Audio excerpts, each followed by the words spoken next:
ગુજરાત ચૂંટણી પંચ દ્વારા પેટા ચૂંટણીની જાહેરાત કરવામાં આવતા ભરૂચ જિલ્લાના જંબુસર નગરનું રાજકીય વાતાવરણ ગરમાયું હતું। જંબુસર નગરના વોર્ડ નંબર 1ની પેટા ચૂંટણી જાહેર થતા રાજકીય પક્ષો અને રાજકીય નેતાઓ ગેલમાં આવ્યા હતા। જંબુસર નગરપાલિકાના વોર્ડ નંબર 1ના ભારતીય જનતા પાર્ટીના સદસ્ય લખીબેન અરવિંદભાઈ વાઘેલાનું અવસાન થતા પેટા ચૂંટણીની જાહેરાત કરવામાં આવી છે।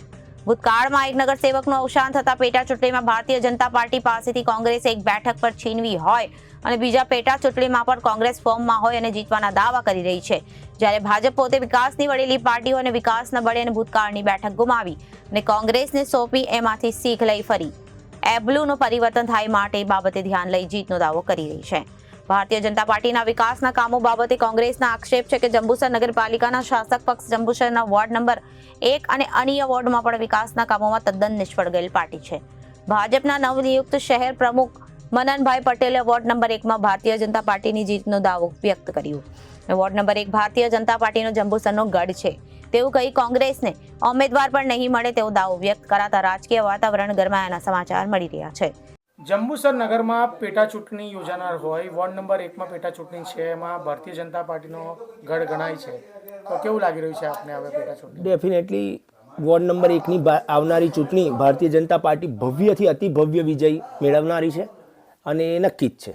કોંગ્રેસ એવો દાવો કરી રહી છે કે ભાઈ ભારતીય જનતા પાર્ટી નહીં, પરંતુ આ વર્ષે અમે પેટા ચૂંટણીમાં દાવ મારી જઈશું, કેમ કે વોર્ડ નંબર 7માં જ્યારે યોજાઈ હતી ત્યારે પણ અમે પેટા ચૂંટણીમાં ભાજપની સીટ હોવા છતાં પણ અમે દાવ મારી ગયા હતા, એવો દાવો કરી રહ્યા છે।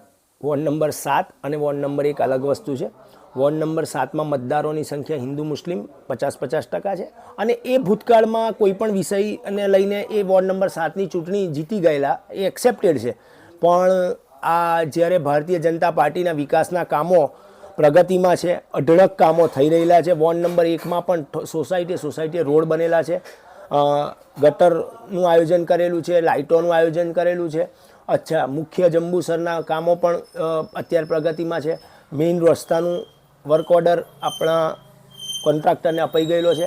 મીઠા પાણીનો પ્રશ્ન હતો એ પણ સોલ્વ થઈ ગયેલો છે। ટૂંક જ સમયમાં એ મીઠું પાણી પણ લોકો સુધી મળવાનું છે। ત્યારે કોંગ્રેસ દાવા જ કરશે, કોંગ્રેસ પાસે દાવા કરવા સિવાય બીજું કામ નથી। ગઈકાલે જે ગુજરાત નગરપાલિકાઓ અને પંચાયતોના ઇલેક્શન જાહેર થયા છે ચૂંટણી પંચ દ્વારા, એમાં જંબુસર નગરપાલિકા વોર્ડ નંબર 1ની પણ પેટા ચૂંટણી સામેલ છે। જે ગયા વર્ષે પણ એક પેટા ચૂંટણી થઈ હતી વોર્ડ નંબર 7ની, ત્યાં પણ કોંગ્રેસે કબજો લીધો હતો। આજે જંબુસરની એવી દુર્દશા છે અને આવશ્યક સેવા આપવામાં જંબુસર નગરપાલિકા સદંતર નિષ્ફળ ગઈ છે।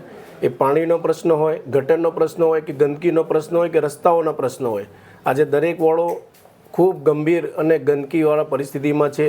એટલે વોર્ડ નંબર 1ની પ્રજા પણ કોંગ્રેસના પડખે રહી અને કોંગ્રેસની સીટ આપશે એવી અમને આશા છે અને જીત નિશ્ચિત છે। Reporter Saif Ali Bhatt, ABC news Bharuch.